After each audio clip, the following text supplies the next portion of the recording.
ऐश्वर्या, तुम यहाँ पे क्यों बैठी हुई हो? बस ऐसे ही मन कर रहा था। तुम सुनाओ, तुम्हारा होटल कैसा चल रहा है? होटल तो बहुत अच्छा चल रहा है। अभी तो शुरुआत है, आगे आगे देखना तुम। मैं अपने होटल को कहाँ से कहाँ पहुँचा दूंगा। That's very nice। मुझे बहुत खुशी हुई सुनकर। डॉली भी तुम्हारे साथ काम कर रही है ना? डॉली भी मेरे साथ में काम कर रही है। इनफैक्ट वो तो रोज नए नए प्लान्स बनाती रहती है, इसीलिए वो त्यागी अंकल के साथ सिंगापुर गई हुई है। I'm really very happy to hear that। पापा बहुत खुश होंगे ना? हाँ, पापा बहुत खुश हैं। इनफैक्ट आजकल तो कुछ ज्यादा ही खुश हैं। क्या मतलब? तुमने कुछ नोटिस नहीं किया? नहीं, क्या हुआ? मैं कनक के बारे में बात कर रहा हूँ। कनक के बारे में? तुम कहना क्या चाहते हो नरेश? हुआ क्या है? आजकल डैड और कनक की दोस्ती कुछ ज्यादा ही बढ़ती जा रही है। तुम भी नरेश, तुम पापा के बारे में ऐसा सोच रहे हो? सोच नहीं रहा हूँ, जो देख रहा हूँ वही बोल रहा हूँ। ऑफिस में तो दिन भर साथ में रहते ही हैं दोनों। आजकल कनक कुछ घर पे भी ज्यादा ही आने लग गई है। नरेश, तुम ना पापा पर बेकार का शक कर रहे हो। तुम ऐसा सोच रहे हो क्योंकि तुम हर चीज लाइटली लेती हो। तुम्हें तो शायद ये भी पता नहीं होगा कि डैड जब अपनी कॉन्स्टिट्यूएंसी विजिट करने गए थे तब कनक भी उनके साथ गई थी। 2-3 दिन तक दोनों साथ में ही रहे थे गेस्ट हाउस में। मुझे ये सब बिल्कुल पसंद नहीं है। तुम पापा को अच्छी तरह से जानते हो नरेश, और फिर भी ये सब कह रहे हो। पहले मैं भी ऐसे ही सोचता था जैसे कि तुम, लेकिन आजकल उनकी दोस्ती की इंटीमेसी कुछ ज्यादा ही बढ़ती जा रही है। Naresh, just try and think like this.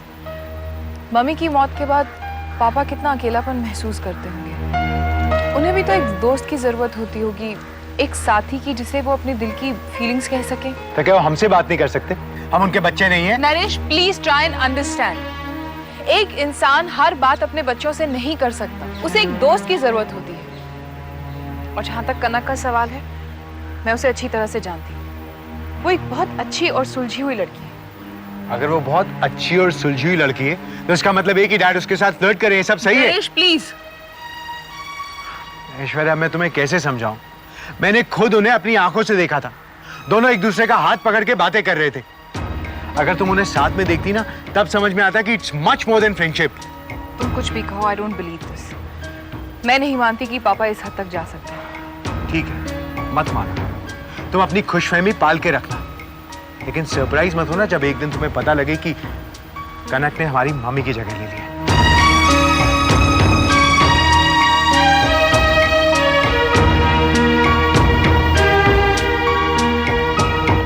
देखो कनक, मैं चौहान साहब को मिलने की पोजीशन में नहीं हूं। आई एम सॉरी, मुझे जाना होगा। Jaidev, please don't behave like a child. अगर तुम ऐसा करने लगी तो उन्हें कितना बुरा लगेगा। तुम समझने की कोशिश नहीं कर। मैं समझना नहीं चाहती हूँ। मैं जो कहती हूँ वो करो। तो तुम नहीं मानोगे? नहीं मानूंगी।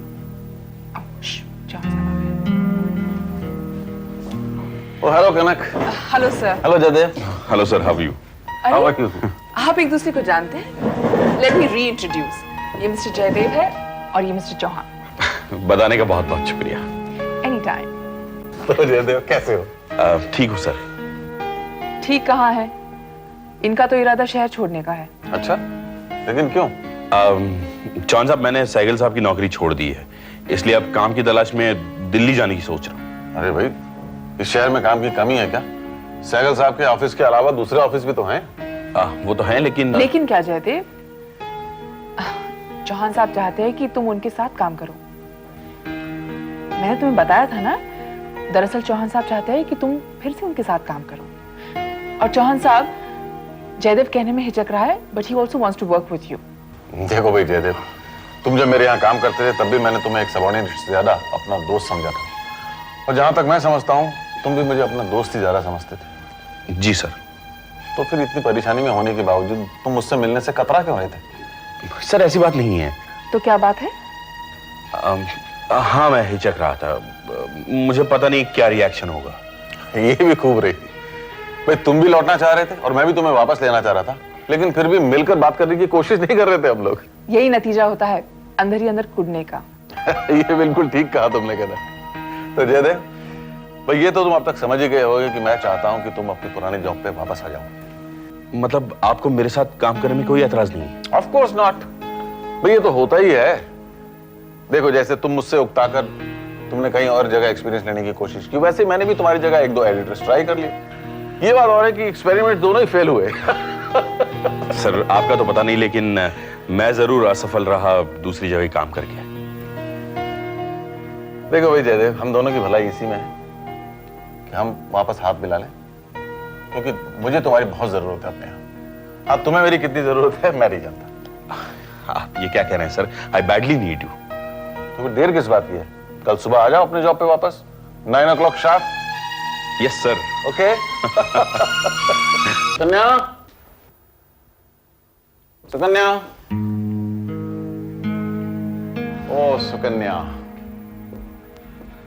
Sukanya, Sukanya, I am very happy. मैं आज बहुत खुश हूँ। अच्छा, ये तो बहुत अच्छी बात है। फिर भी तुम्हारा चेहरा मुरझाया हुआ है। Come on cheer up Sukanya. क्या करूं, मेरा चेहरा ही ऐसा है। ओह कम ऑफ इट। पूछोगी नहीं खुशी का कारण क्या है? बताइए क्या हुआ? सुकन्या, लगता है दुख के काले बादल जो हमारे बिजनेस एस्टेब्लिशमेंट पर छा गए थे वो अब धीरे धीरे छंटने लगे हैं। कैसे? वैसे कि जयदेव ने वापस हमारा न्यूज़पेपर ज्वाइन कर लिया है, और तुम्हें पता है उसके वापस आने से पूरे स्टाफ में उमंग की एक नई लहर दौड़ गई। ये तो वाकई में गुड न्यूज है, लेकिन ये सब हुआ कैसे? क्योंकि जयदेव तो बहुत जिद्दी इंसान है। एक बार एक बात को ठान लेता है तो उस पर से उसे डिगाना बहुत मुश्किल होता है। हाँ, लेकिन जयदेव दूसरों के साथ स्टबर्न रहा होगा। मेरे और उसके रिलेशन तो हमेशा दोस्त जैसे रहे हैं। हम लोग कभी भी बॉस और सबऑर्डिनेट जैसे नहीं थे। अच्छा, यानी कि जयदेव ने आपको अप्रोच किया? नहीं, उसे वापस लाने का क्रेडिट तो कनक को जाता है। हालांकि जयदेव भी मेरे पास वापस आना चाह रहा था, पर हिचक रहा था। तो कनक ने उसे कन्विंस किया और हम दोनों की मीटिंग अरेंज करा दी। मतलब कनक ने आप लोगों को मिलवाया? वैसे एक बात और भी है जो मैं कभी तुमसे कहा नहीं। जयदेव के चले जाने के बाद मैंने उसे बहुत मिस किया था, क्योंकि उसके ऐसा हार्ड वर्किंग, इंटेलिजेंट और ऑनेस्टी से काम करने वाला आदमी आज की दुनिया में मिलना इम्पॉसिबल है। उसकी सबसे बड़ी खूबी यह है कि वो बहुत अच्छा इंसान है। एक्चुअली मेरा बस चलता तो मैं उसे कभी छोड़ने ही नहीं देता, लेकिन जैसे उसको दोबारा वापस लेने की बात हुई तो मैं फौरन राजी हो गया। Oh I am very happy Sukanya. लगता है धीरे धीरे सारे क्राइसिस खत्म हो रहे हैं।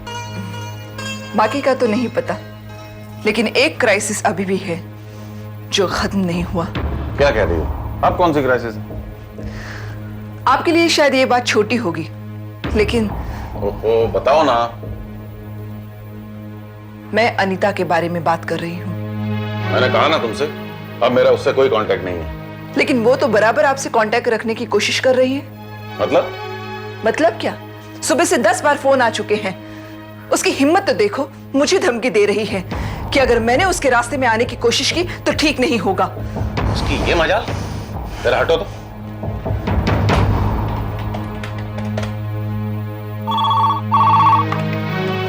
हेलो हेलो अनीता, मैं चौहान बोल रहा हूँ। कहिए चौहान साहब, आखिर आपको मेरी याद आ ही गई। तो क्या सोचा है आपने मेरी डिमांड के बारे में? मुझे तुमसे कोई मतलब नहीं, लेकिन तुम्हारी हिम्मत कैसे हुई मेरी वाइफ को धमकी देने की? और कान खोल कर सुन ले एक बात, to hell with your demands, it's all over now. It must be over for you, लेकिन मेरे लिए तो शुरुआत है। अंडरस्टैंड? तो ये बात है। दरअसल अब मेरी समझ में आ रहा है कि तुम्हारी वो सारी मीठी मीठी बातें तो सिर्फ नाटक थी।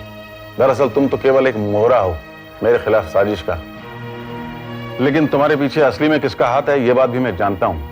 इसलिए इस गलतफहमी में मत रहना कि मैं इन सब बातों से अनजान हूं। आपको जो समझना है समझिए, लेकिन आपको हर हाल में मेरा कॉम्पनसेशन देना ही होगा। अगर आप सीधी तरह से देते हैं तो ठीक है, वरना दूसरे तरीके हैं मेरे पास। तो फिर मेरा भी फैसला सुन लो। मैं तुम्हें एक फूटी कौड़ी भी नहीं दूंगा, और जिसकी शय पर तुम ऐसी ऊंची हरकतों पर उतर आई हो उसे भी जाके मेरा मैसेज देना कि मेरे खिलाफ ये थर्ड रेट चालें इस्तेमाल ना करे, वरना अंजाम अच्छा नहीं होगा।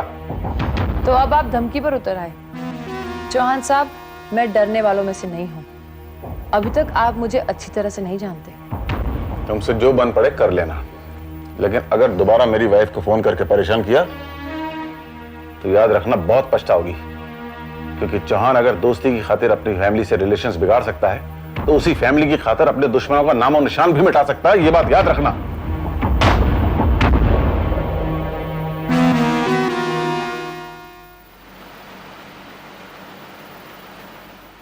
आइए आइए मिस्टर जयदेव भाई, हमें बहुत खुशी है कि आप फिर से हमारे बीच आ गए। थैंक यू रॉय साहब, thank you very much. Hello sir. He's back. Welcome. Hello sir. How are you, how are you? नमस्ते जी, नमस्ते नमस्ते, कैसे हैं आप? और जी, how are you Jaidev? Welcome. How are you sir? Oh, first class. Gentlemen, may I have your attention, please? देखिए, मुझे ये बताते हुए बेहद खुशी हो रही है कि मिस्टर जयदेव अब हमारे साथ वापस आ गए हैं। Yes, he is back on his previous position as the editor of Express News. Thank you very much. मुझे इतनी खुशी हो रही है कि मैं बयान नहीं कर सकता। Thanks a lot.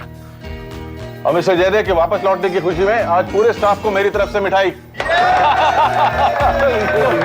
Sir excuse me sir, thank you very much. अरे किस बात के लिए? मुझे दोबारा एक्सेप्ट करने के लिए। कैसी बातें कर रहे हो? You know I always missed you. जानते हो तुम्हारे जाने के बाद ये ऑफिस एकदम सूना सूना हो गया था। अब तुम लौट आए हो ना, तो देखना हम इस अखबार को कहां से कहां पहुंचा देते हैं। बिल्कुल सर, अब कोई प्रॉब्लम नहीं होगी, सब कुछ ठीक हो जाएगा। मुझे पूरा विश्वास है तुम पर। मुझे तो ये लग रहा है कि हम पहले से भी ज्यादा सक्सेसफुल होंगे। बिल्कुल होंगे सर। मुझे आज एहसास हो रहा है कि मैंने यहां से जाकर बहुत बड़ी गलती की थी, लेकिन मैं प्रॉमिस करता हूं सर, ये गलती दोबारा नहीं होगी। I will never leave this place again. तुम जाना भी चाहोगे ना तो हम तुम्हें जाने नहीं देंगे। अब मैं आपसे एक बात कहूं, कल को अगर आप मुझे निकाल भी देंगे ना, तो भी मैं यहां से नहीं हिलूंगा। प्रॉमिस? प्रॉमिस।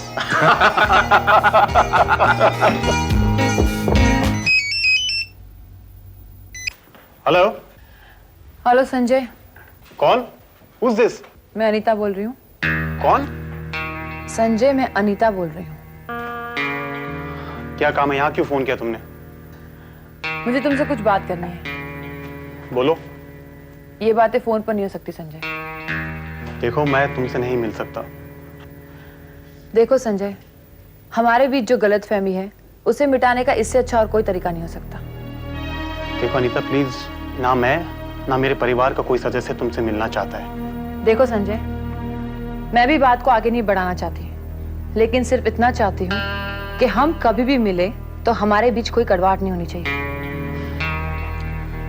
देखो अनीता, हमारे मन में कोई कड़वाहट नहीं रहेगी। हमने इस बात को भुला ही दिया है। अब जिस तरह हमने इस बात को भुला दिया, बेहतर होगा कि तुम भी इस चैप्टर को यहीं बंद कर दो।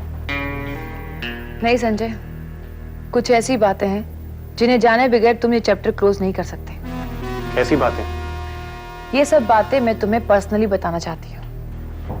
मैं तुमसे मिला था, अगर इस बात की भनक भी डैडी को लग गई ना, तो वो बहुत नाराज होंगे। अनीता, तुम्हें अंदाजा भी नहीं है कि तुम्हारे इन कारनामों ने हमारे परिवार पर क्या असर कर दिया है। सच्चाई क्या है जानना नहीं चाहोगे संजय? अगर वाकई तुम में सच्चाई का सामना करने की हिम्मत है तो मैं आज शाम को तुम्हारा क्लब रेस्टोरेंट में इंतजार करूंगी। हकीकत क्या है ये तुम्हें पता चल जाएगा। Okay, bye.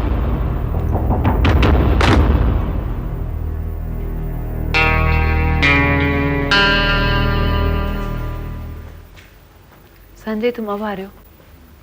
तुमने ऐसे टाइम पे बुलाया मुझे कि ऑफिस से निकलना मुश्किल था। मैं डैड से छिप कर आया हूँ यहाँ पर।